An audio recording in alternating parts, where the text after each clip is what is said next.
there are certain regulations in our deen that came 15, 16, 17 years into the Quran. Quran came for 23 years. Some rules were revealed 16 years in, to the best generation ever. Hijab, for example, was revealed in the 16th year, arguably. Surah An-Nur. 16 years. For 15 years, Aisha radiallahu anha, Khadija radiallahu ta'ala anha, Ummahatul Mu'mineen, the greatest Sahabiyat, had no regulation of what? No hijab. When they walked down the street or somebody else walked down the street, you would not know they're Muslim by their appearance. You would not know. Those were the greatest people. And those people, Allah did not, these people left their homes for Islam. These people were tortured for Islam. These people went into war for Islam. They starved for Islam. But they didn't have a hijab on yet. They didn't have it on yet. Why do you think that is? Why didn't Allah just send it from the beginning? Well, if you're a Muslim, take shahada, put a hijab on. You could have done that, right? And this is the greatest generation, willing to make the most sacrifices. If they're willing to sacrifice their home, they're willing to leave, be killed, be tortured. What's a piece of cloth on your head? Reveal it in, like, after Fatiha. Be done with it. Like we do when somebody takes shahada, you need to put a hijab on now.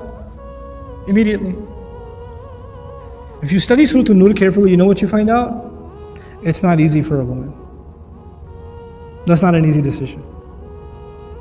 Some things are easier than others. Some things take time.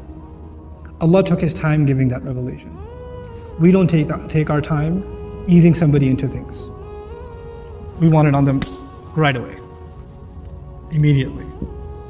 The hukum is the hukum, I agree. The regulation is the regulation. But study some seerah. Understand how the Quran came. The Quran is not just a book of rules. It encapsulates the legacy of our Messenger sallallahu alaihi wasallam. How is Islam given? It's not just the rules. How were those rules given? How do you put them inside somebody's heart, not just on their head? How do you do that?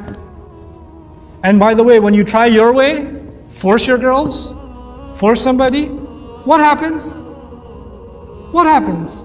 1 year, 6 months, 2 months, 2 weeks, and then they take it off and they'll never put it on again now because you forced it the first time. And it reminds them of how forced they felt the first time. So even though they say I should wear it, it just reminds me of the arguments I used to have and I feel bad and I don't want to wear it.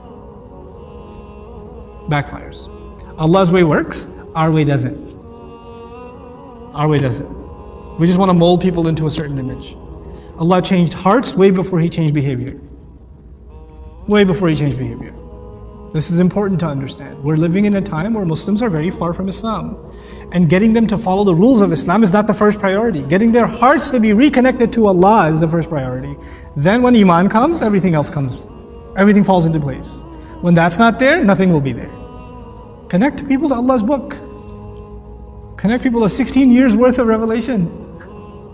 Not one ayah which you can't even quote. And you're behind that, because if that's not there, what Islam is there? Astaghfirullah. And I'm just picking one example of the hijab. There are plenty of other examples of things we make the biggest deal. That's the top priority. Nothing else matters when that's not the case. Goodness to your family is a big priority in our deen. We don't highlight that. Anyway.